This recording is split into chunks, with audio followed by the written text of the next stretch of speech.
What's going on, y'all, and welcome back to another Epic 7 video. Today we're going to talk about Twisted Eidolon Kayron, the latest ML5 to be released. Guys, I was going to pull for him no matter what. I loved his kit. I loved what Smilegate tried to do for his, the counter tanky style. Admittedly, as y'all can see from these ratings, a lot of people are not happy. It may have not landed quite how people envisioned or what Smilegate envisioned. But in this video, we're going to go over my overall thoughts, honest review, talk about the stats, builds I tried, how I think he falls in the current meta, and if he does get buffed, what kind of buffs we're looking at. There's one other important topic I want to cover, and this one gets a little spicy. I've never done this before, but I do think I need to address. I saw another content creator that is very well liked in the community, or very well known, I should say. I have major respect for them too, and I do think though their latest video could be misleading to a lot of players, and we'll cover that here in just a second. So thanks for tuning in. Let's get to it. Super quick before we start, some of y'all already know what I'm going to ask, but how did your summons go for the very few of y'all that decided to pull for Twisted Eidolon Kayron? The rest of y'all that are waiting, smart move to see if he gets buffed. But guys, we actually ended up getting him in I think in 20 summons total, which was very lucky. I also got lucky in another way. I ripped a lot of Galaxy bookmarks and pulled an Architect Leica, which I probably won't use for a long while, but I was happy to get that, obviously. So very, very lucky summons lately. I've been on a roll. Hopefully you guys are experiencing some luck, and if you're not, I hope it turns around very soon. That's just kind of the way of the game. But let's go ahead and talk about my Kayron build and get into the review. All right, guys, here's the Kayron build, the latest one that I'm trying out. I've tried a ton of different builds, guys. I went for the mega high effect resist build with effect resist ring and bastion. Oh, keep in mind, even on this build, guys, all of my comps here, I usually try to pick Maid Chloe as I run all my units with effect resist, not just Kayron. And Maid Chloe with Shamadra Staff giving 20%. Maid's Cheer, her passive giving another 20%, and then Triple S Imprint giving 14. Every unit on my team gets a bonus 54.4, and then even more if I want to run something like Bastion, which I did try. But this is the latest build, and the reason I dropped effect resist was because when you go for too much effect resist, yeah, he'll never ever get debuffed except for units that have ignore effect resist, which is a problem in its own. But his other stats just kind of lack too much. I had to run like an effect resist ring. We had to drop a damage artifact for Bastion of what is it called? Bastion of Hope. And so his damage, even when he was countering, was just so, it hit like a wet noodle. As y'all saw, some people were also saying in the reviews.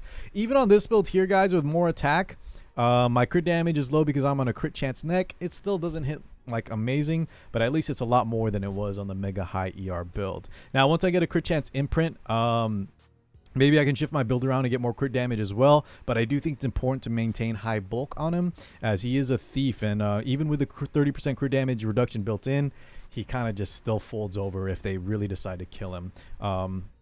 Even with lifesteal, guys, as I keep mentioning, the lifesteal doesn't heal for quite a lot. So overall, I think that's one of the main issues, is trying to find out where or what kind of stats we can give him, where he's still doing enough damage, where he still has some effect resist so he doesn't get stripped, and still trying to give him enough survivability. As being a thief, even with 30% crit damage reduction, he still feels pretty squishy. So I think that's the major thing. And on top of that, I think if you players that want to go for the lifesteal effect resist build, which kind of seems aligns most with what Smilegate kind of gave him for his kit, I think a lot of players are just going to struggle big time, let alone having a triple S crit chance imprint, which, don't get me started, guys, I'm kind of sick of seeing this on characters now.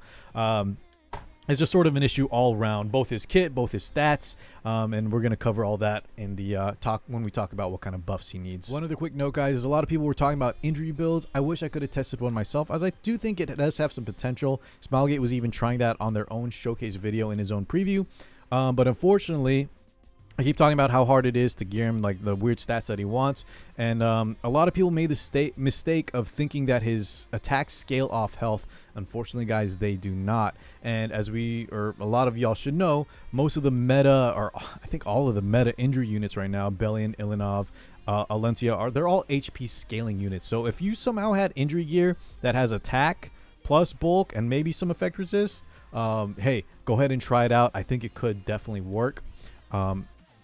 But I think that's a very rare combination of stats, and I wouldn't recommend, spending too much gold, or even, God forbid, like the Reforge or Artena crafting event on weird injury build just for Kayron, as he might get changed in the future. Take note of that, guys. HP scaling could be one of the buffs that we'll talk about near the end of the video. All right, guys, you might be wondering why Shooting Star Arcade is on the screen right now.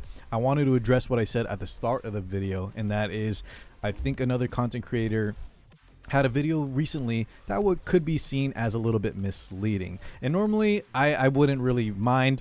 That's kind of the YouTube game, right, guys, is bring out videos that bring in clicks. You got to clickbait, you got to make titles, you got to make things spicy.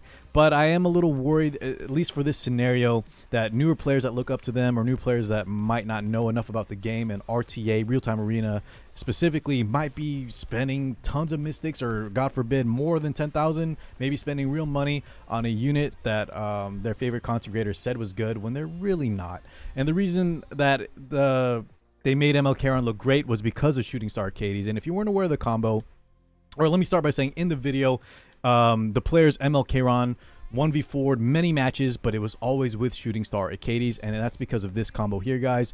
The skill 2 Resurrection Magic gives immortality and 2 random buffs for 3 turns. So essentially, the player built their ML Kayron with no bulk, tons of damage. I think he's had some effect resist too, so that he wouldn't get stripped, and obviously with the always countering ability that Kayron has, ML Kayron has, he was able to 1v4 a lot of matches, which is awesome. I love this combo, and the funny thing is this combo's been around for a long time. I fought it before. I think I've lost to it recently because sometimes I'll let it through for content, but I think once you're aware of it, it should never happen, at least in RTA, and that's because there's a lot of ways to dismantle this. One, you always need Shooting Star Arcades plus the carry, so if you ever see it, guys, make sure you ban out Shooting Star Arcades or have a plan in mind, such as having a unit with enough effectiveness to strip the unit in question, and we have so much ignore effect resist as well, guys.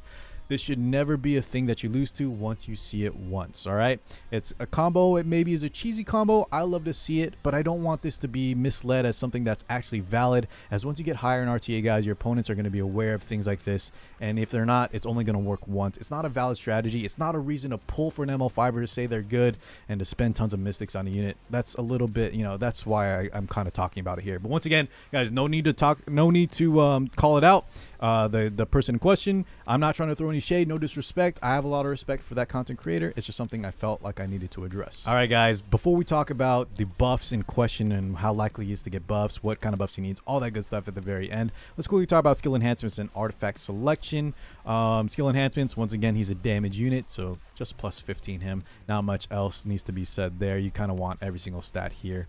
In terms of the artifacts, I think we can go a lot of different directions. I think something like Shepherd of the Hollow is very good. There's another one, guys, that I think could be even better. I just don't have a plus 31, and that is, let me find one here, Sword of Summer Twilight, which think of it as like an AoE Elia's knife. I think this one is probably the best if you want to go damage, and of course, I think I mentioned as well, for a lot of players that are lacking effect resist, do a Bastion of Hope build, which just cheats or cheeses in a lot of effect resist and also gives effect resist to allies, so could be good as well for Kayron. Oh, one other thing, guys, I might have mentioned in this video, I talked about in the first impression video. Dust Devil, obviously not a great choice because for some reason Smilegate decided that it would be too powerful on him, so when it does proc, he's only going to use his Sundering Slash, I believe it's called, instead of the Flash Slash, which is the AoE. So don't use Dust Devil. If it procs, it only does single target instead of AoE for some reason.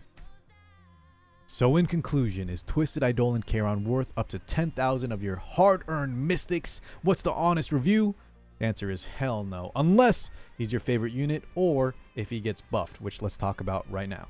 So Death Dealer Ray, Architect Leica both got buffs before their banner left, and I think an argument could be made that both of them did more than Kayron does, at least in his current iteration. But regardless, I do think he needs some love, he needs some buffs. So what kind of buffs could those look like? And if you guys have thoughts yourself, please let me know in the comments below on what you want to see him get in terms of some buff love. But here's my findings, or what I think he could use. The first thing is, I mentioned at the start of the video that his barrier scales off health, but his damage doesn't, which makes no sense. I think that would be a great start and would be a big buff as well for people that want to run him on injury, which I think is an awesome idea. It kind of synergizes well, injuring down and then finishing with that 10,000 fix, because in its current state, sometimes 10,000 fixed is not enough to finish, you know, tankier opponents. That being said, the skill 2, with the Fighting Spirit gain, I think anything that involves Fighting Spirit would be much needed as well. Either start him with more Fighting Spirit, let him gain more than just 10 Fighting Spirit per buff, similar to Landy, maybe not as much depending what Smilegate thinks is necessary. But yeah, definitely some kind of additional Fighting Spirit gain I think is needed. 10 turns is just way too much in the current meta. And beyond that, guys, I think maybe a stat boost, either like martial artists can give him some built-in effect resist, or something that alleviates how hard it is to gear this weird unit. Okay, so those are just kind of some quick ideas that I'm throwing out there. Any sort of combination I think could bring him into a place where he's actually fun and satisfying to use, in a way where you don't feel like any other unit could have just been better there, which is how I currently feel about him. And it's a shame because I think he looks awesome. I love his style. I love what Smilegate tried out with his kit. It's just missing the mark quite a bit. So hopefully, guys, fingers crossed he gets buffed, and then you guys can decide if you still want to pull for him or not, just like in Leica's case and Death Dealer Ray's case, even Edward's case. But yeah, for right now, guys, hold off unless he's your favorite unit, and let's wait to see what Smilegate does. That being said, thank you so much for watching. I'll catch you all in the next one. Peace out, guys.